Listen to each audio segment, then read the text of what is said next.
邻居举报我家雨棚是违建，城管当天就上门了。我没争辩，当场签字同意拆除。然后当晚便找了施工队，连夜把雨棚拆得干干净净。怎料第二天下雨，雨没了雨棚的遮挡，水流直接灌进楼下邻居的阳台。更让我没想到的是，第3天社区主任红着眼求我：父亲，把雨棚装回去吧。楼下5户联名投诉，说家里都快发霉了。见状，我慢悠悠开口：违建啊，不能装。城管上门的时候，我正在阳台浇花，为首的一人问：是父亲先生吗？我们接到举报，你家阳台外墙搭建的雨棚属于违章建筑，需要进行拆除。那人说着指了指楼下，我顺着他指的方向看去，楼下邻居禽兽正站在下面，脸上是藏不住的得意。他旁边站着他老婆，正对着我指指点点，嘴里不知道在说些什么。我收回视线，看着城管道：好，我同意拆，文件在哪？我签字。按照规定，你有3天时间自行拆除，如果逾期未拆，我们将组织强制拆除。不用3天，我今晚就拆。说完，我接过笔，在末尾签上自己的名字，随后把文件递回去。2位工作人员对视一眼，收起文件，转身离开。我回到阳台，继续给我的花浇水。楼下，禽兽看到城管离开，得意洋洋地朝我喊了一嗓子：父亲，听见没？违建，赶紧拆了，别占着公共资源。我没理禽兽，而是拿出手机，在小区的业主群里找到一个叫诚信装修的联系人，拨通了电话。喂，是周师傅吗？我是7栋601的父亲，我阳台有个雨棚，想今晚拆掉，你们能安排人吗？工钱好说，我加钱。能，当然能。我们晚上正好有工人空着，保证给您拆得干干净净。好，那你们吃完晚饭就过来吧。挂了电话，我走进厨房，开始准备晚餐。晚上7点，周师傅带着2个工人准时上门，电钻声、切割声很快响起。禽兽估计是听到了动静，特意跑下楼监工。晚上10点，雨棚被彻底拆除，我爽快地付了工钱，还给师傅们发了红包。送走工人，我关上门，只见窗外天色阴沉，似乎憋着一场大雨。第2天清晨，我被雨声吵醒。我走到阳台后，看到没了雨棚的遮挡和引导，雨水正拍打在6楼的外墙上，然后顺着墙体笔直地冲向5楼。而禽兽家的阳台此刻正承受着来自楼上墙体的全部水量。我靠在阳台门边，静静看着眼前的一幕。楼下很快传来禽兽老婆的尖叫声：哎呀，我的天，怎么回事啊？禽兽，你快来看，阳台被淹了！这水怎么跟瀑布一样往下灌？父亲，是不是你搞的鬼？我没理禽兽，回屋换好衣服后，便准备去上班。刚打开门，就看到禽兽堵在门口，他身后，他老婆正拿着手机对着我家门口猛拍。父亲，你安的什么心？你故意的，是不是？秦先生，有事说事，别动手动脚。说是。好，我问你，我家阳台淹了，是不是你干的？是你举报我家雨棚违建，城管勒令我拆除，我遵纪守法，连夜拆了。现在下雨，谁往下流？这属于自然现象，你找我？你明明知道会这样，你是故意的。我不知道，我只知道我拆的是自家违建，没碍着你家什么事。听到我说的，禽兽气得说不出一句话。他老婆在旁边尖叫道：我的花，我的那些进口月季全被泡烂了，父亲，你必须赔。赔偿？依据呢？有证据证明是我损坏了你的花吗？谁往下流？是万有引力，你应该去找牛顿。你强词夺理。是你们举报在先，我只是依法办事。说完，我拎起包准备出门。麻烦让一下，我要上班。怎料禽兽却堵在门口，没有任何让开的想法。不许走，今天不把这事说清楚，你别想走。你在限制我的人身自由，我现在就可以报警。说完，我拿起手机拨打110，看到我手机屏幕上亮起的界面，禽兽下意识退了一步，他老婆却一把抢过他的身位，挡在我面前。报警啊！你报啊！正好让警察来评评理，看看有你这么欺负人的吗？正在这时，对门的李阿姨开了门，探出头来：大清早的，吵什么呢？李姐，你快来评评理，他家雨棚一拆，雨水全都灌到我们家阳台了，我家花都死了，他还不管，这不就是故意报复吗？小秦家的，当初这雨棚就是为了挡水的，你们非要举报，现在拆了，水不就流下去了吗？那也不能全流我们家啊。那不然呢？不然流到哪里去？天上吗？听到我说的，禽兽彻底没话了。我绕开他们，下了楼。我知道这是没完，但我没想到会来得这么快，而且是以一种我完全没料到的方式。下班回到小区后，我看到单元楼下围了一圈人，社区的王主任也在，正拿着本子在记着什么。禽兽和他老婆站在人群中央，正激动地指着楼上。王主任，您看到了吧？就是这样，这雨跟瀑布似的，全往我家灌，不光我家，4楼、3楼、2楼全遭殃了。几个低楼层的住户也纷纷附和。是啊，我家窗户今天就没干过，墙都湿了，这时间长了肯定要发霉的。话音刚落，便有人看到了我，随后自动让开一条路。父亲，你看看你干的好事。小秦，你冷静点。王主任说完，转向我，脸上带着一丝为难。小付啊，这个情况，你看，确实影响到其他邻居了。王主任，第一，禽兽举报我家雨棚违建，城管执法，我配合拆除，整个过程合法合规。第二，楼体设计导致雨水直流，这是开发商的问题，不是我的问题。第三，其他邻居受到影响，我很同情，但责任不在我。听到我说的，禽兽想反驳，却一个字也说不出来。王主任叹了口气，他当然也明白这个道理。理是这个理，但你看，邻里邻居的，总要讲点情分嘛。现在问题出来了，我们得想办法解决，对不对？对，应该解决。应该由所有受到影响的业主联合起来，去找开发商和物业，要求他们对楼体外墙进行防水改造，这才是根治的办法。这话一出，刚刚还义愤填膺的几个邻居瞬间都蔫了。谁不知道开发商和物业踢皮球的本事？小付，这个流程太长了，我们先说眼前的，能不能先把雨棚再装回去？违建是禽兽先生亲自举报的违建，由城管的拆除通知书为证。王主任，您是社区干部，总不能让我知法犯法吧？可是没什么可是的，要么你们去找城管，让他们出个文件，说我这雨棚不是违建，允许我装。只要有官方文件，我二话不说，马上就装。我说完后，转身走进单元楼，身后是禽兽的咆哮和邻居们新一轮的抱怨。当晚，一份由禽兽牵头，联合了共5户业主的联名投诉信被贴在了单元楼门口的公告栏上。投诉信言辞恳切，控诉了因为600名业主父亲拆除雨棚，导致楼下几户人家遭受的水灾，并强烈要求社区和物业出面，责令父亲恢复原状。一场由禽兽亲手点燃的，终于烧到了他自己和其他人的身上。联名信事件在整个小区里激起了巨大的波澜。这封信很快被人拍照发到了业主群里，群里瞬间炸了锅。笑死我了！自己举报的，现在又联名要求装回去，这什么操作？求锤得锤啊！禽兽这波是搬起石头砸自己的脚。有一说一，父亲做的没毛病啊！你举报我违建，我就拆，完全合法。现在出了问题，凭什么让我负责？群里的舆论几乎是一边倒的支持我。禽兽和他老婆在群里试图辩解，说他们只是维护小区秩序，但没人买账。几轮交锋下来，禽兽夫妇被怼得灰头土脸，不敢再冒泡。事件持续发酵。第二天一早，物业经理亲自给我打了电话。傅先生啊，我是物业的小刘。刘经理，你好。那个关于您家雨棚的事情，我们都知道了。您看，现在楼下几户业主反应很激烈，我们物业夹在中间也很难做。您看能不能通融一下，先把雨棚装上，安抚一下大家的情绪，其他的事情我们再慢慢想办法。刘经理，我昨天跟王主任说得很清楚了，那个雨棚是城管认定的违建，你们物业是小区的管理方，现在是想让我公然对抗执法部门吗？这个责任你们物业承担吗？或者你们物业出个书面证明，证明安装雨棚是合理的，并且一切后果由你们承担。只要有这份证明，我也可以装。这可不行，傅先生，您这不是为难我们吗？彼此，你们让我一个遵纪守法的业主去干违建的活，难道不是为难我吗？刘经理，问题的根源是楼体设计缺陷，你应该比我更清楚。现在最好的办法就是启动维修基金，对整栋楼的外墙进行防水施工。如果你们物业能牵头办成这件事，我想所有业主都会感谢你们的。说完，我便挂了电话。我知道启动维修基金手续繁琐，物业大概率是不愿意揽这个麻烦的。我只是把球再一次踢了回去。下午雨还在下，我提前下班回家，刚到楼下就看到戏剧性的一幕：禽兽家阳台上，他老婆正拿着一个塑料盆，费力的往外舀水，禽兽则踩着梯子，试图在自家阳台上方自己铺一个简易的棚子。楼下聚集了几个看热闹的邻居，都在指指点点，窃窃私语。这有什么用啊？治标不治本。自作自受，早知如此，何必当初呢？禽兽显然也注意到了周围的目光，动作更加慌乱。几分钟后，他朝人群不耐烦地吼道：“看什么看？有什么好看的？”我没有停留，径直走进单元门。刚打开家门，一股浓烈的霉味就扑面而来。我皱了皱眉，走到阳台，味道是从楼下飘上来的。暴雨和积水已经开始让某些东西腐烂发霉。这栋老房子的排水系统显然无法应对如此持续的人工瀑布。我看着窗外连绵的雨幕，知道这场闹剧的高潮快要来了。举报我的人很快就要亲自来求我了。第3天清晨，雨终于停了，但连续2天的浸泡，后果已经显现。我刚打开门，准备去晨跑，就被眼前的景象惊呆了。社区的王主任正站在我家门口，他身边站着楼下5户人家的代表，包括禽兽。所有人的脸色都很难看。王主任，你们这是？小付啊，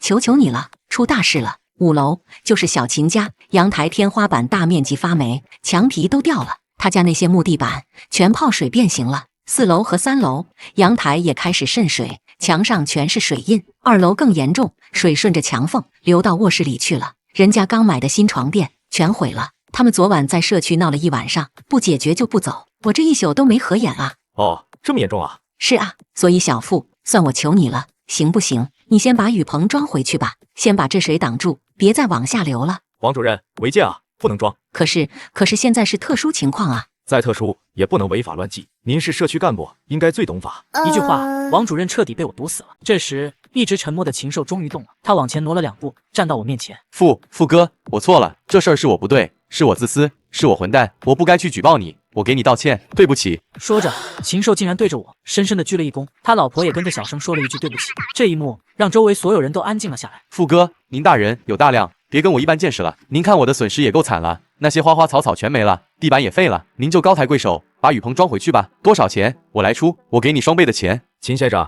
这不是钱的事，这是原则问题。是你让我成了一个遵纪守法的好公民，现在我只是在坚持我的好公民原则而已。我的话精准插进了禽兽的心里，他脸上最后一丝血色也消失了。他明白了，我根本不是为了钱，我就是想让他为自己的行为付出代价。禽兽的公开道歉并没有结束这场闹剧，反而将博弈的双方从我和禽兽变成了我和楼下所有业主。见我软硬不吃，王主任急得团团转，几位邻居也开始按捺不住。傅先生，话不能这么说啊！现在是我们几家都受损失，你不能因为跟5楼有矛盾就拉着我们一起遭殃吧？就是啊，我们可没得罪你。当初禽兽在业主群里叫嚣着要举报我的时候，你们没一个人出来说句公道话。现在火烧到自己身上了，知道疼了。大家都是一栋楼的，谁不知道那雨棚是干嘛用的？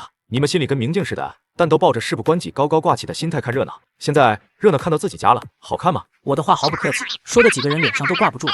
王主任见状，赶紧出来打圆场。小付，你别生气，大家也是着急。你看这样行不行？我们社区来牵头，你先把雨棚装上，就说是我们社区要求的应急措施。万一城管那边问起来，由我们社区出面去解释。你看这样总行了吧？王主任，您的好意我心领了，但白纸黑字的拆除通知书在那里？城管的档案里也肯定有记录。你们社区去解释，用什么名义？天降大雨吗？到时候城管一个电话打过来核实，我怎么说？我说是我自己要装的，还是社区逼我装的？如果城管认定这是2次违建，要罚款，这笔钱谁出？是我还是社区？一连串的灵魂拷问让王主任再次陷入了沉默。他知道这事根本没法办，社区没有执法权，更没有权利去推翻另一个政府部门的决定。这也不行，那也不行，你到底想怎么样？你非要看着我们几家都发霉了才甘心吗？太恶毒了，你这人！注意你的言辞，从头到尾我没做错任何事，我遵守了规定，拆除了所谓的违建。现在你们因为楼体设计缺陷而遭受损失，却把所有责任都推到一个守法公民身上，到底是谁恶毒？这时，一直没说话的2楼业主突然开口道：“傅先生，我们讲道理，现在的情况是走法律程序找开发商太慢，让你装雨棚，你又有顾虑，那有没有第3条路？”有，很简单，由你们以你们自己的名义联名向城管部门提交一份申请，申请的内容是：鉴于7栋楼体存在设计缺陷，雨水导致多户居民财产受损，情况紧急，特申请601业主父亲临时性恢复其阳台雨棚，以避免损失进一步扩大，并恳请城管部门予以批准。等开发商或物业彻底解决了墙体防水问题后，该雨棚再行拆除。话音刚落，全场寂静，所有人都惊呆了，尤其是禽兽，他的脸已经不能用黑色来形容了。这个方案简直就是把他放在火上反复炙烤。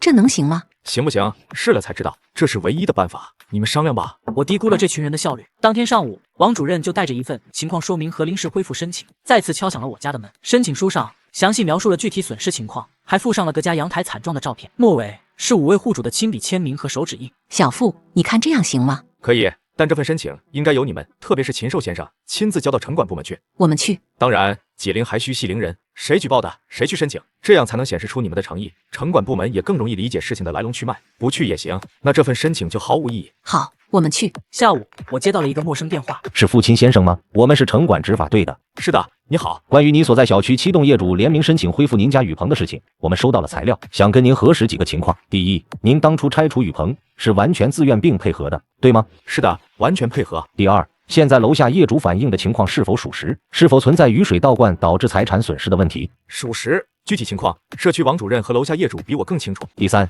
如果我方根据实际情况，出于人道主义和解决紧急民生问题的角度，同意他们临时恢复的申请，您本人是否愿意配合安装？我服从安排。我是一个守法公民，一切以官方的决定为准。你们说能装，我就装；你们说不能装，我就不动。好的，傅先生，情况我们了解了，感谢您的配合。挂了电话，我知道这事成了。傍晚，王主任兴高采烈地给我打来了电话。小付，好消息，城管同意了。他们说，考虑到这是特殊情况，为了避免居民财产进一步损失，特事特办，批准我们临时恢复雨棚，还给咱们社区发了正式的回复函。太好了。那小付，你看什么时候方便？赶紧把雨棚装上。随时可以。钱的事情你放心，小张已经把钱转到我这里了，说是材料费、人工费，还有给你的补偿，全都包了，保证给你用最好的材料。补偿就不用了，把雨棚装好就行。第二天一大早，上次帮我拆雨棚的周师傅又带着团队来了。傅先生，我们又见面了，这次的活保证给您干得比以前还好。王主任和禽兽也跟在后面。王主任满脸堆笑，